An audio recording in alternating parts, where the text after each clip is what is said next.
Wasbir, indeed, these are some of the concerns that are doing the rounds at this point in time. Sheikh Hasina, of course, had for the last 15 years provided the only stable government in India's neighborhood. So what does her ousting mean? And should India really be worried, Wasbir?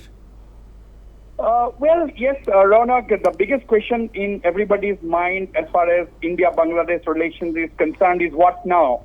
Because the relations, bilateral ties between New Delhi and Dhaka have been extremely solid during the last 15 years that Awami League has been in power under the stewardship of Prime Minister Sheikh Hasina. The relationship between the two nations have had its extremely high points during the last 15 years.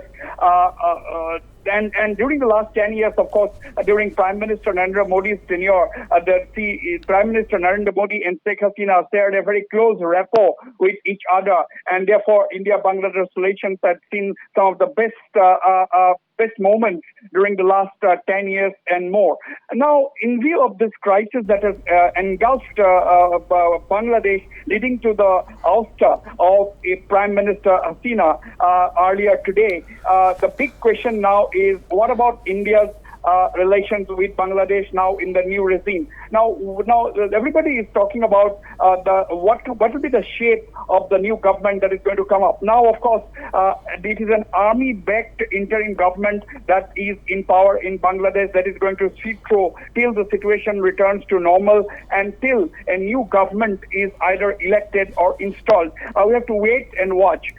Now, what is significant is that the big question whether the Islamists or the Islamist radicals are going to be calling the shots in Bangladesh. As of now, it is, of course, the army that is calling the shots in Bangladesh. We saw earlier today Wakiruzzaman, the Bangladesh army chief, he immediately after Sheikh Hasina put in her papers and took a chopper first and then a plane to India. The Bangladesh Army Chief Wakiruzzaman told media that, they are going to form an interim government, they're going to meet the president and so on, and urged upon the people to have faith in the military and said that they're going to give justice. Now, what is significant is that the military was clearly with the people of Bangladesh who have been up in arms against the Sheikh Hasina government, which has been, of course, in power for the last 15 years. Whereas Sheikh Hasina described the protesters as terrorists, what is significant is the army chief describing them as revolutionaries.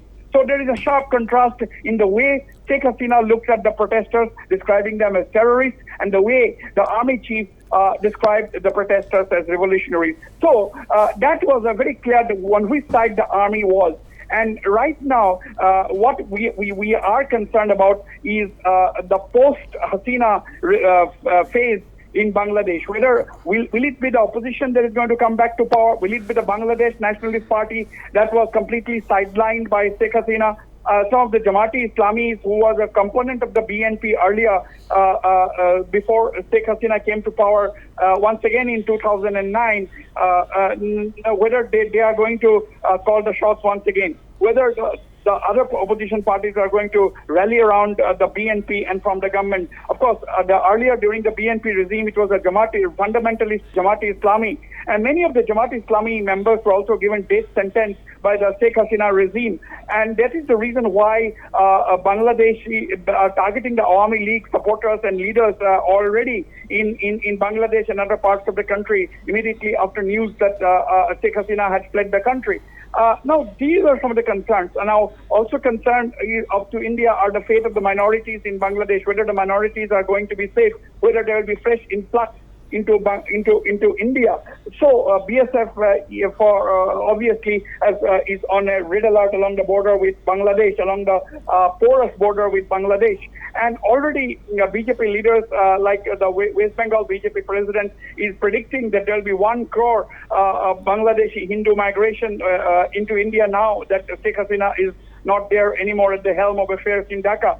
So a lot of concerns for India, and of course India cannot be seen now. It will be politically incorrect for India to be seen as openly supportive of Sheikh Hasina in her time of distress. Yes, it is true that India allowed Sheikh Hasina's aircraft to land at the Hindon Air Base in New Delhi, but what we are hearing is that India is only providing logistic support and not giving political asylum to Sheikh Hasina. And she is in fact actually seeking political asylum in the United Kingdom, and she will be in India only during the interim transit period till her departure for the United Kingdom, and that is expected to come sooner than later. That's what we are getting to know at this point in time. So overall, it's a very tricky situation for India. India has to maintain good relations with whatever regime is there in Bangladesh. Of course, whether the regime will be friendly to India or not is a different issue right now. But we hope that Indian diplomacy is an extremely mature diplomacy, and they will definitely open the lines of communication with the potential new government that is going to come up in Dhaka. So what we are concerned right now is the influx. There should not be too many influx into India. Of course, if there are minorities who want to minorities in Bangladesh, if they want to come to India, I think the Indian government cannot stop that from happening. That will, of course, you have different dynamics in different states in the country. That's a different issue altogether. But India, we have to have friendly relations with Dhaka, because Dhaka is extremely crucial to India's neighborhood first policy. So these are some of the concerns that India has. Already the External Affairs Minister S. Jaishankar has already briefed Prime Minister Narendra Modi about the developing situation in Bangladesh, which is in total chaos. And of course, the National Security Advisor Ajit Doval, we are hearing is that he has met Prime Minister Sheikh Hasina at the Hindon Air Base.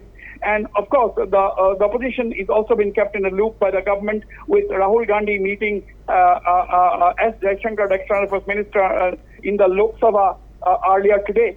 So these are some of the developments. India keeping a close eye on the situation in Bangladesh, which is extremely volatile at this point in time. Now, what is shocking is the protesters storming the Bangladesh Prime Minister's official residence, vandalizing it, looting property. That is something which is quite shocking. Feasting on the food in the Prime Minister's residence, absolutely shocking there. And of course, the protesters hammering and trying to bring down the statue of the father of the nation, Bangabandhu Sheikh Mujibur Rahman, is also the defining picture of the day, and has sent absolutely shocking to all those observers who knew Sheikh Mujibur Rahman's role in the liberation of Bangladesh from Pakistan.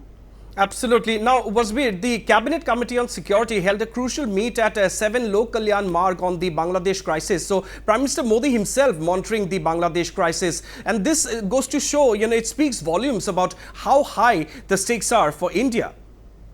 Absolutely. Stakes are very high for India as far as Bangladesh is concerned. If we look into India's neighborhood policy, India has very difficult neighbors in the form of China, Pakistan. The situation in Myanmar is extremely unstable, and Nepal also is not really a stable government. So during the last 10 years or more, India has been dealing with a stable government in Bangladesh, and therefore Bangladesh has been pivotal as far as India's neighborhood first policy is concerned. If you look at the Act East policy earlier, the Look East policy, Bangladesh has been at the center of India's Look East policy, and Bangladesh under Sheikh Hasina's regime had offered the services of the Chittagong and the Mongla ports to service the landlocked northeastern Indian states.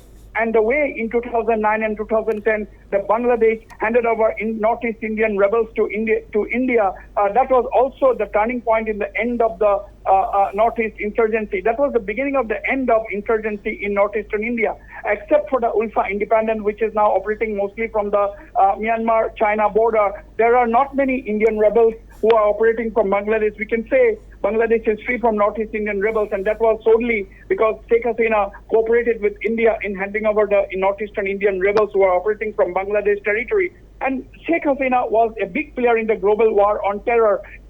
She had committed, in fact, 2009, immediately after she won the elections in January 2009, she talked about a South Asian. She talked about a South Asian security cooperation. That from the word go in 2009, Sheikh Hasina was a big player as far as the global war on terror is concerned. And obviously, India would definitely wanted Bangladesh's help in cracking down on the Northeast Indian rebels. And at that time, Bangladesh was in the grip of a fundamentalist, radical Islamist groups who were also a threat to India.